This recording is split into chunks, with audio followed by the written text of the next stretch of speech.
IQ tests claim to measure intelligence.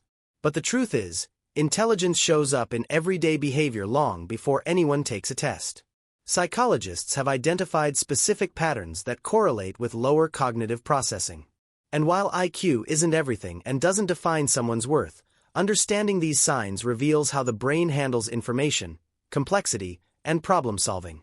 Here are the signs of low IQ according to actual psychological research. First, they struggle with abstract thinking. If you explain a concept using a metaphor or analogy, they take it literally. Ask them what "break a leg" means before a performance, and they'll look confused. Abstract thinking is the ability to understand ideas that aren't concrete. Psychologists call this concrete operational thinking, when someone can only process what's directly in front of them. They can't grasp hypotheticals, patterns, or symbolic meaning. Research shows this is one of the strongest indicators of lower fluid intelligence. Second, they have difficulty seeing cause and effect. They don't connect actions to consequences. If they keep making the same mistake, they genuinely don't see the pattern that led to the problem. Psychologists call this poor executive function, the brain's ability to plan, predict, and adjust behavior. People with lower IQ struggle to think steps ahead. They live in the immediate moment because their brain doesn't naturally map out, if I do this, then that will happen. Third, they resist new information. When presented with facts that contradict what they believe, they dig in harder instead of adjusting. This isn't stubbornness, it's cognitive rigidity. Psychologists have found that lower IQ correlates with difficulty updating mental models. Their brain finds it exhausting to reorganize existing beliefs, so they reject new information to avoid that mental effort. Research calls this confirmation bias on steroids. Fourth, they struggle with reading comprehension. They can read the words but miss the meaning. Ask them to summarize a paragraph, and they'll repeat it word for word without grasping the main idea. Psychologists measure this as low crystallized intelligence, the inability to extract meaning, organize ideas, and connect information.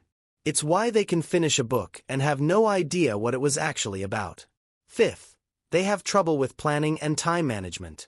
They consistently underestimate how long things take, show up late, and don't understand why.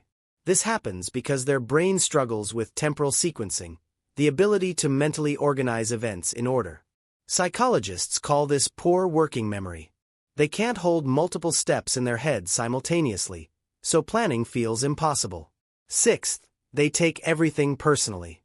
Criticism, feedback, or even neutral observations feel like attacks because they lack cognitive flexibility, the ability to separate facts from emotions. Psychologists find that lower IQ correlates with higher emotional reactivity. Their brain can't create distance between what's being said and how they feel about it, so everything becomes about them. Seventh, they avoid complex problems. If a task requires multiple steps or abstract thinking, they shut down, procrastinate, or find ways to avoid it entirely. This isn't laziness, it's cognitive overload. Psychologists call this low tolerance for ambiguity. Their brain feels genuine stress when facing problems without clear, simple solutions, so they retreat to what's familiar and easy.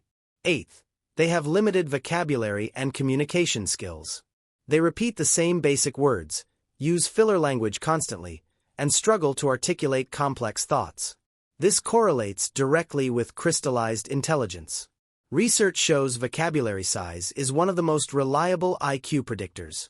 A limited vocabulary means limited ability to process and express nuanced ideas. Now here's what's important. IQ measures one type of intelligence, cognitive processing speed. But it doesn't measure creativity, emotional intelligence, social skills, or work ethic. Someone can have a lower IQ and still be kind, successful, and valuable. The brain is complex, and these signs aren't judgments, they're just patterns psychologists observe. Understanding how different brains process information helps us communicate better and build systems that work for everyone. Subscribe for more.